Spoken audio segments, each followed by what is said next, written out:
teman-teman semuanya, welcome to my YouTube channel Vanessa Alholis. Oke, jadi ini video pertama aku. Jadi sebelumnya kita kenalan dulu. Kalian bisa panggil aku Fanny. Salam kenal ya buat kalian semua. Oke, jadi karena kebetulan aku baru selesai lasik dan banyak banget teman-teman aku yang nanyain kayak gimana sih pengalamannya, biayanya, step-stepnya. Jadi ya udah sekalian aja aku bikin videonya biar aku bisa sharing lebih panjang dan bisa memberikan manfaat ke lebih banyak orang lagi.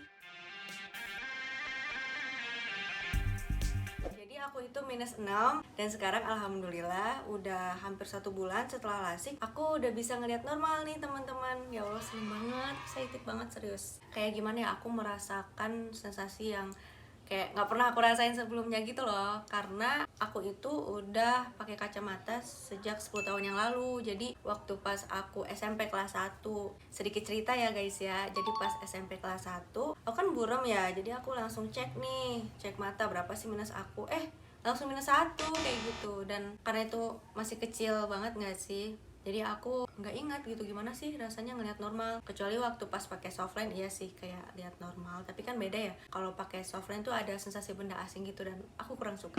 Dan kalau teman-teman mau tahu rasanya ngelihat setelah lasik itu benar-benar jelas banget, crystal clear gitu ya kan, dan melebihi dari kayak kita biasa pakai kacamata jelas gitu. Kenapa coba? Soalnya kalau pakai kacamata itu otomatis lapangan pandang kita tuh sempit gak sih, ini kayak cuman seframe ini aja. Jadi kalau misalnya aku pakai kacamata, aku minusnya 6 ya, gede banget.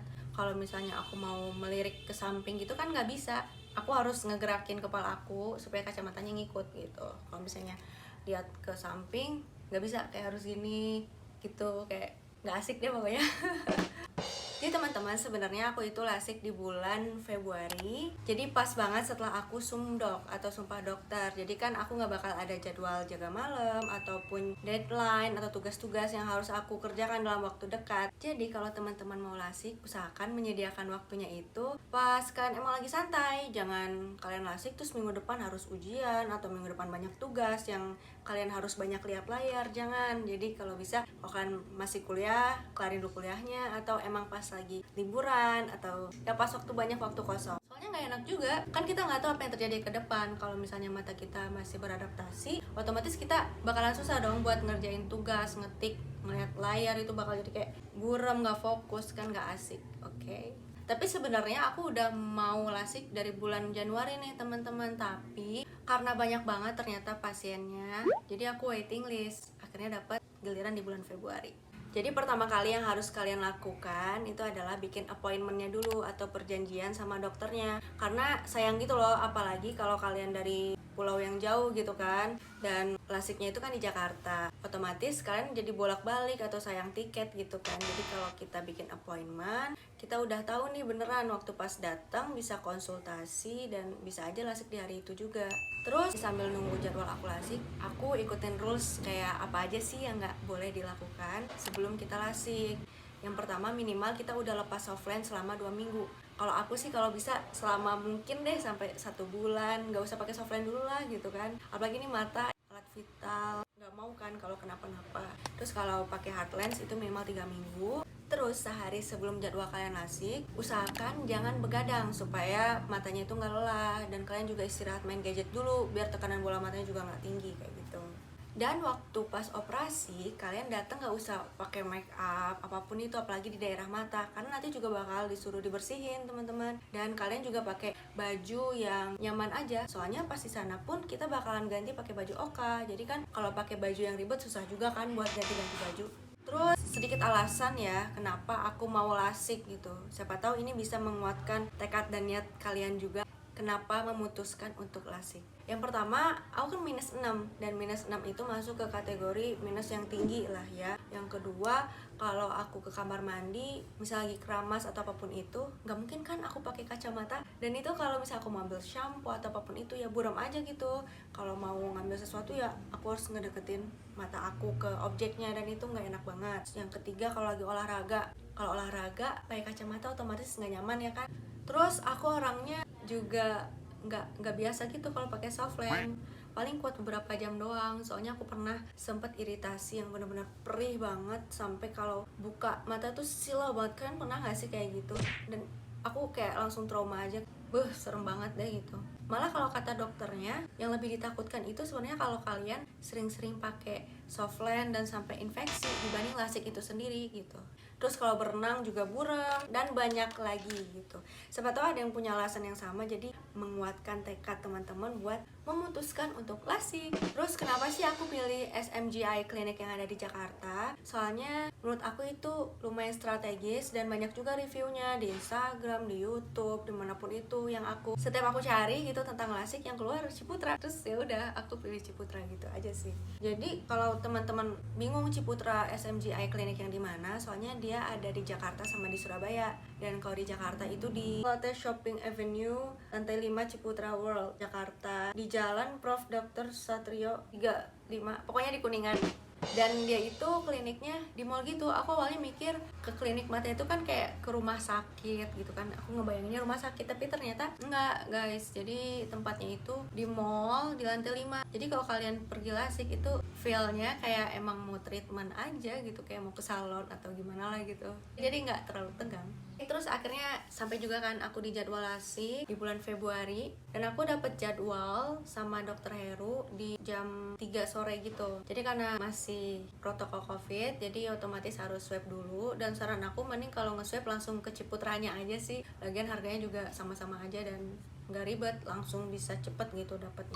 Terus waktu pas jam 3 itu kita nggak langsung ketemu dokternya, kita ke bagian administrasi dulu, daftar, dapat antrian. Habis itu nanti kita dianterin sama perawatnya buat screening dulu. Nanti waktu pas screening itu kita bakal dicek berapa sih minus kita, dicek tekanan bola mata kita, dicek juga kadar air mata kita normal atau enggak. Dan screening ini gunanya biar menentukan kita itu layak lasik atau enggak.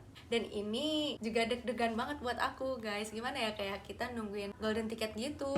Gimana kalau misalnya kita gak layak lasik, berarti otomatis pakai kacamata selamanya dong, kayak sia-sia harapan impian aku selama ini kayak gitu. Pokoknya kalian juga kayaknya bakal ngerasain deg-degan. Dan ya udah akhirnya aku habis screening, nungguin gitu kan. Jadi yang bisa menentukan layak atau enggaknya itu dokter. Jadi kita nunggu dan alhamdulillah aku layak lasik. Itu seneng banget, asli seneng banget, kayak wah alhamdulillah ya Allah, akhirnya aku layak buat plastik gitu.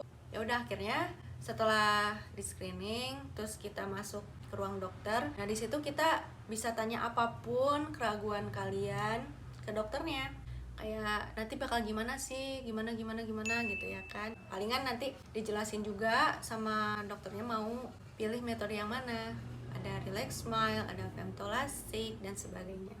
Aku pilih yang relax smile. Dan kenapa sih aku pilih Relax Smile? Soalnya Relax Smile ini merupakan metode yang tercanggih lah ya, yang paling terkini untuk saat ini. Jadi belum ada yang lebih canggih lagi dibanding Relax Smile itu sendiri. Dan yang paling seneng juga karena Relax Smile ini udah ada di Indonesia. Jadi kita nggak perlu lasik kayak harus ke luar negeri atau ke Singapura gitu. Jadi sedikit tentang metode Relax Smile ini, itu merupakan metode lasik yang terbaru ya teman-teman dan minimal invasif. Jadi insisi atau sayatan di korneanya itu atau di lapisan mata kita yang paling luar itu cuman 4 mm, dimana biasanya kalau lasik yang lain itu sekitar 20 mm. Jadi 80% lebih sedikit sayatannya dibanding lasik yang lainnya. Jadi otomatis efek sampingnya lebih minimal dan tidak ada flap. Flap itu kayak gimana ya? Ini misalnya kan kornea, terus dibikin sayatan. Kalau lasik yang lain sayatannya itu dibuka, kalau ditutup lagi, kalau misalnya ngucek otomatis bisa kegeser dong gitu. Tapi kalau kita pakai metode yang flap tadi dan ngikutin rulesnya, nggak ngucek mata juga, alhamdulillah insya Allah aman-aman aja sih. Cuman kan kita nggak tahu, setidaknya yang Relax Smile ini lebih aman dibanding metode yang lainnya. Jadi setelah aku udah konsul sama dokternya, akhirnya dapat jadwal operasi lasiknya itu setelah maghrib. Jadi kata dokternya bisa makan dulu, bisa santai dulu, bisa menenangkan diri dulu gitu kan. Akhirnya udah maghrib nih teman-teman, aku disuruh masuk ke ruang OKA. Itu belum ada deg-degan. Waktu pas aku disuruh masuk ke ruang OKA, aku belum ada deg-degan sama sekali. Oke sus gitu, aku langsung masuk ke ruang OKA. Nah di ruang OKA itu kita nggak langsung masuk ke ruang operasinya, kita ada ruang tunggu lagi di situ sama beberapa pasien. Jadi kayak ada 4 kursi gitu, 4 pasien.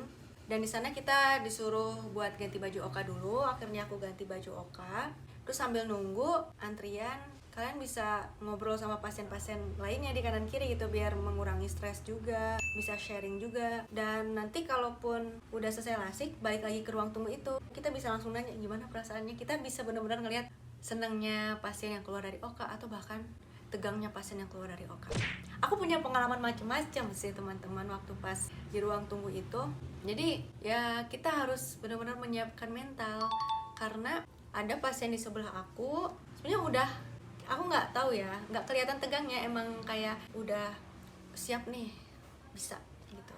Tapi nyatanya waktu pas masuk ke ruang OK, disuruh tiduran, disuruh fokus, nah pasiennya ini tuh langsung cemas dan langsung pusing, penglihatannya gelap gitu. Pada akhirnya kata dokternya ya tergantung pasiennya, mau tetap dilanjutin atau mau ditunda juga bisa teman-teman, jadi tergantung kita. Intinya kalau teman-teman udah ngerasa cemas atau panik, nggak usah dipaksain, teman-teman bisa tunda kapan lagi harinya, apa minggu depan atau gimana. Jangan dipaksain kalau emang tegang kayak gitu, karena kita nggak tahu apa yang akan terjadi di ruang OK. Perasaan teman-teman itu bakalan beda, langsung cemas kah atau bisa tetap tenang, itu tergantung dari teman-teman. Oke, jadi selama di ruang tunggu ngapain aja itu nanti perawatnya bakal ngeplesterin atau nge-tape dari surgical cap kita, maskernya juga di-tape biar nggak masuk udara dari mulut kita atau nafas kita ke mata ya kan. Terus dibersihin juga mata kita pakai betadine sama ketembat, jadi biar steril gitu. Terus di anestesi teman-teman. Jujur aku awalnya nggak tahu juga kan anestesi itu biasanya kan, kalau anestesi itu kayak disuntik kayak gitu, dan nih kalau lasik cuma ditetesin obat anestesi doang gitu. Dan aku kayak ngerasa ini beneran ampuh nggak ya gitu. Teman-teman nggak usah ragu, karena aku kayak ragu aja, ini ditetes doang beneran bisa bikin aku bakal atau gimana gitu. Karena kan kita nggak bisa ngerasain mata, kalau misalnya tangan atau kulit mau dijahit atau gimana kan bisa kerasa nih, oh udah bakal gitu. Kalau mata nggak tahu, jadi aku ragu gitu, ini beneran nggak sih. Percaya aja, pokoknya harus percaya, pasrah sama Allah, dan kita percayakan juga sepenuhnya sama perawat dan juga dokter di sana, biar kitanya juga tenang. Itu kesalahan aku sih sebelumnya, karena aku lumayan tegang, overthinking juga, kayak ini beneran nggak ya, kayak gitu. Abis itu kita dicek gula darah sewaktu juga, dicek GDS. Oke, akhirnya sampai juga ke antrian aku masuk ke ruang OK. Dan di ruang OK itu first impression aku tegang banget langsung. Waktu pas di ruang tunggu, aku nggak ada tegang sama sekali. Waktu pas pemeriksaan screening nggak ada tegang sama sekali, nggak ada. Tapi ya karena aku jujur orangnya emang nggak panikan juga sih. Jadi pas masuk ke ruang OK, aku cemas, menggigil. Tapi teman-teman tenang aja, di ruang OK kita tidur di bednya dan kita dikasih selimut tebal. Terus kita juga dikasih stress ball supaya kita bisa mengalihkan perhatian ke sana, biar nggak panik juga. Dan di ruang OK kalian juga tenang aja, karena bakalan ditetes lagi obat biusnya supaya make sure juga buat kalian. Waktu pas sama pengerjaan aku nggak ngerasain sakit sama sekali, kayak cuma ngerasa ada yang sesuatu aja, emang mata kita dimanipulasi kayak gitu. Dan sebelum dilakukan prosedurnya, bulu mata kita di tape juga biar tidak mengganggu proses pengerjaan. Terus juga dipakein penyangga biar kita nggak kedip. Oke, jadi waktu pas di lasik itu yang paling deg-degan waktu pas mesinnya itu benar-benar bergerak ke depan mata kita, set, nah itu deg-degan banget. Tapi teman-teman tolong harus tenang ya, supaya pengerjaannya itu bisa cepat gitu. Nanti teman-teman disuruh melihat cahaya, satu cahaya warna hijau gitu, dan disuruh fokus buat lihatnya itu lurus aja, walaupun nanti si sinar hijaunya itu bisa bergerak kemana-mana, dan aku agak sulit di situ. Dan selama pengerjaan di counting down juga, jadi dihitung mundur kayak oke, bagus gitu kan, lihat lurus, 20 detik lagi, 15 detik lagi, 10 detik lagi. Terus waktu pas hitung mundur yang 5, 4, 3, 2, 1 itu asli ya Allah deg-degan banget, kayak kita habis lari gitu ya teman-teman, ngos-ngosan. Benar-benar aku selama di bed aku bisa merasakan dada aku kembang kempis sekencang itu, tapi aku berusaha supaya kepala aku itu tetap ngediam gitu, jangan sampai bergerak gitu ya. Itu sih teman-teman harus tahu gimana perasaan selama di ruang OK. Semoga teman-teman bisa lancar lah ya, karena udah tahu, kebayang gitu apa yang terjadi. Karena sejauh ini selama aku nonton review lasik itu kayak lancar. Jadi aku emang sepede itu kayak oh bakal lancar gitu, padahal kan aslinya ya jujur emang sepanik itu. Terus setelah lasik kalian bakal balik lagi ke ruang tunggu yang tadi, kalian duduk ya pokoknya istirahat lah ya kan habis dioperasi. Terus kita dipakein juga kacamata Batman kayak gini, dan yang paling aku seneng banget, aku benar-benar nggak ngerasain sakit sama sekali setelah operasi itu. Tapi di sini juga aku mau share ke teman-teman bad newsnya juga, jadi biar teman-teman juga bisa prepare for the worst. Jadi nggak yang bagus-bagusnya aja gitu, biar teman-teman tahu ternyata ada juga yang kayak gini gitu responnya. Jadi pasien yang di sebelah aku setelah dilasik dia ngerasain sakit gitu, perih, dan air matanya tuh ngocor aja banyak. Tapi itu tergantung ya teman-teman dari hasil screening. Ternyata setelah aku tanya-tanya emang pasiennya itu ada kondisi khusus, memang kadar air matanya itu kurang dari normal, tapi emang diperbolehkan, tetap masih diperbolehkan lasik dengan kondisinya seperti itu. Tapi setelah H+1 kontrol kan aku ketemu lagi sama mbaknya, alhamdulillah nggak ngerasain sakit lagi sih. Jadi kayaknya cuma sementara setelah lasik itu aja beberapa jam. Jadi teman-teman juga nggak perlu panik. Jadi kalau misalnya waktu pas screening emang semuanya normal, insya Allah nanti post lasiknya juga kayak aku, nggak ada ngerasain sakit, kering gitu, nggak ada. Terus kenapa sih kita dipakein kayak gini? Takutnya buat teman-teman yang nggak tahu fungsinya, jadi gampang aja gitu ngelepasin ini. Udah ngerasa jelas nih, ngapain lah pakai ini?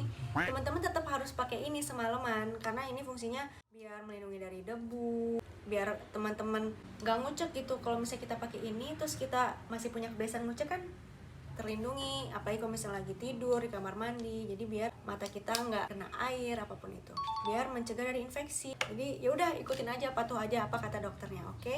Terus kita udah selesai istirahatnya sekitar 10-15 menit, kita juga nanti disuruh ganti baju lagi kayak baju yang sebelumnya. Terus kita konsul lagi nih sama dokter, nanti dokternya bakal ngecek lagi mata kita biar make sure oh matanya udah aman nih gitu. Ya udah, abis diperiksa sama dokternya, nanti kita balik lagi ke ruang administrasi, kita bayar dan sebagainya, dan kita juga dikasih obat tetes warna kuning sama yang warna biru. Jadi teman-teman harus rutin juga, jangan males pakai obat tetesnya, karena yang kuning ini tuh isinya ada antibiotik, berarti kan mencegah dari infeksi, dan ada anti radangnya juga. Kalau ini emang pelembab biar mata kita nggak kering. Terus gimana nih penglihatannya habis lasik? Langsung jelas banget kah atau gimana? Jadi pas 3 sampai sekitar 5 jam pertama itu aku masih ngerasa ngeliatnya tuh kayak kalian pakai kacamata terus ngembun gitu. Jadi kayak masih ada air-air gimana gitu, masih kayak berkabut. Tapi teman-teman nggak usah panik juga kalau ngeliat deket, kadang jadi kayak agak blurry gitu. Karena mata kita dan otak kita juga harus beradaptasi karena yang sebelumnya minus. Jadi ya kayak gitu, butuh waktu. Enjoy the process dan nggak ada yang instan. Terus ini kapan aja dipakainya? Jadi ini pakai semalaman. Habis itu hari +1 kita balik lagi kontrol. Itu kita nggak usah pakai kacamata ini, langsung aja pakai kacamata hitam atau pakai kacamata pelindung. Terus saran aku sebelum teman-teman lasik, teman-teman udah persiapan dulu nih bikin kacamata anti radiasi dan anti UV-nya. Jadi setelah kita lasik kita bisa menjaga mata kita waktu pas lihat gadget dan apapun itu. Terus kacamata ini selain dipakai semalaman, nanti selama seminggu ke depan tetap harus dipakai selama kita ke kamar mandi dan selama kita tidur, supaya kita kalau lagi tidur kan takutnya ada yang ngerasa berusuk nggak sadar, matanya kehimpit, kekucek, jadi harus pakai ini. Terus waktu pas kontrol H+1 itu ngapain aja? Nanti kita diperiksa lagi visus atau minusnya, masih ada minusnya kah atau udah normal. Aku alhamdulillah pas H+1 dicek, aku udah bisa ngelihat tulisan yang paling kecil gitu, udah normal lah istilahnya. Alhamdulillah. Tapi kadang kayak gini teman-teman, misalnya udah jelas, terus besoknya pas bangun pagi, kok tiba-tiba buram ya? Aku langsung panik dong, kenapa ini, kenapa? Tapi teman-teman jangan panik kayak aku juga, karena itu emang proses. Jadi kadang misalnya hari ini jelas, besok agak-agak buram. Buramnya tuh nggak buram banget, kayak buram minus 0,5 kali ya, buram-buram dikit, terus normal lagi kayak gitu. Dan kadang yang aku rasain kalau emang udah gelap atau malam gitu, jadi agak buram sedikit.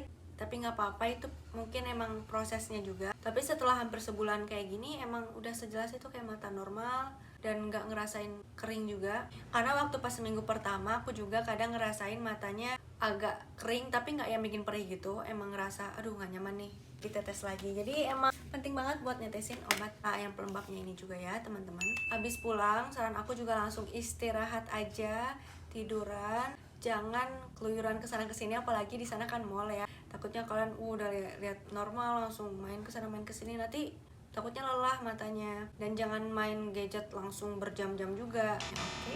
Terus besok harinya pagi-paginya juga kalau bisa lihat yang hijau-hijau. Dan kalau emang pakai AC jangan yang terlalu dingin biar matanya nggak terlalu kering. Terus biayanya selama lasik idealnya berapa sih ya kalau emang nggak ada prosedur tambahan, tidak ada kegagalan dan atau apapun itu? Karena sebenarnya aku prosedurnya itu ada prosedur tambahan yang mungkin aku jelasnya di next video aja. Karena kalau di video ini takutnya teman-teman bingung. Jadi idealnya kalau emang relax smile itu habis sekitar 38-an juta gitu.